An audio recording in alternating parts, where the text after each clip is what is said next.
God, man. Well, me and Travis made it up first off, and we called it Black Pearl because we're bringing it to the Bucs and the Pirates of the Caribbean and everything like that. And I talked him into it. Coach Reed for sure told him if he can run it first. But I just kind of talked to him on the side and was like, yeah, "I'm open, man. Just throw it to me." So I think that little hesitation that he had was just because I had talked to him too much about it.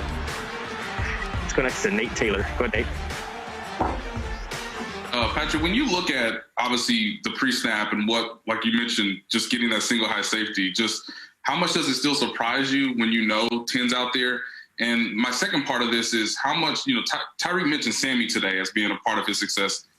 Just how much was that a part of the offense really clicking in the first half, having Sammy back?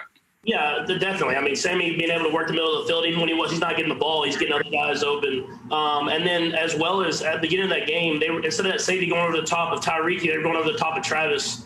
And, I mean, that's just the problem that defenses have when they go against us. We have so many good weapons. It's hard to try to take away one guy when we can go to the other guys. And so this week it was Tyreek's week, but I'm sure other guys will make big plays the rest of the season. Let's go next to Sam Mellinger. Go ahead, Sam. Hey, Patrick, I know you want to throw it every down, right? But at the end there, those last two plays, a lot of teams would have just run the ball, right, to melt some clock. What is your mind like in those situations, just sort of risk-reward balance when you know you got to keep the clock going? Yeah, I mean, it's a lot of trust Coach puts in me to make the right decision. You can see that I'm trying to get the ball in my hands quickly, get it to the guys, let them make plays in space.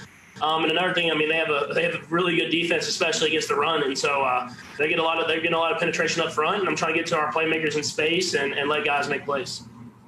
Next is Sam McDowell. Go ahead, Sam. Hey, Patrick, you touched on this a little bit, but how much do you feel like Travis's success this season, but also Tyreek's success on the underneath stuff, kind of opened up what you saw today up top? Yeah, I think it's just taking what's there. I think that's the biggest thing. I mean, you've seen how teams played us these last few weeks, and they're playing very far back.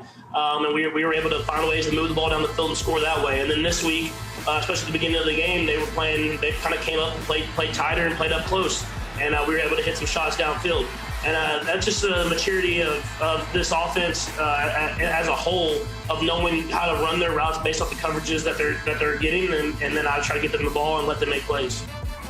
Go next to Darren Smith. Go, Darren. Hey, Patrick. First of all, congratulations on the win and the great stats that you put up today. But I'm kind of curious with the offense and some of the play calling in the first half. It looked like you all may have been a little too cute by half with some of the design plays. I know you talked about the play with Travis Kelce towards the end zone. But how concerning is it to where, I guess from the outside looking in, it looks like you all should have been up maybe 28-0 before the Bucs scored, and then it ended up being a one-possession game towards the very end. And then I have a follow-up, Brad. Yeah, well, I mean, that just comes down to execution. I mean, we had the play with Travis designed and ran the way we wanted it to be ran, and we had the options and the availability that we wanted. And we've ran plays like that all year long. We're doing different motions and different type of stuff like that, and they've worked out. And when you play a good defense and you don't execute in the red zone and you get field goals instead of touchdowns, the game stays closer than you want it to be. And so that's just about execution and us just making sure that we execute whenever we get our opportunities. And also, this is your first time playing in Tampa Bay. Did you feel like you got used to it enough that you could come back and do the same thing again in February? Man, I hope so. I mean, it was hot. It was definitely hot early when the sun was out. But once that sun went down, I felt like I was back in Texas, and it was pretty nice to get this weather. But just like that, I'm ready to get back to Kansas City and get a cold one this next week. We'll go to Mike Jones for the last one. Go ahead, Mike. Patrick, this is supposed to be kind of like billed as a Super Bowl preview. If you guys come out and get the win like this, what does it do for your confidence, or just for if you guys see them again in the postseason? Yeah, I mean, you get a familiarity with the stadium, with the process of going to the hotel and the city, and that's definitely something that eases your mind when you try to get to the Super Bowl. If you know you've been in this place before and you understand what kind of the pregame and stuff like that.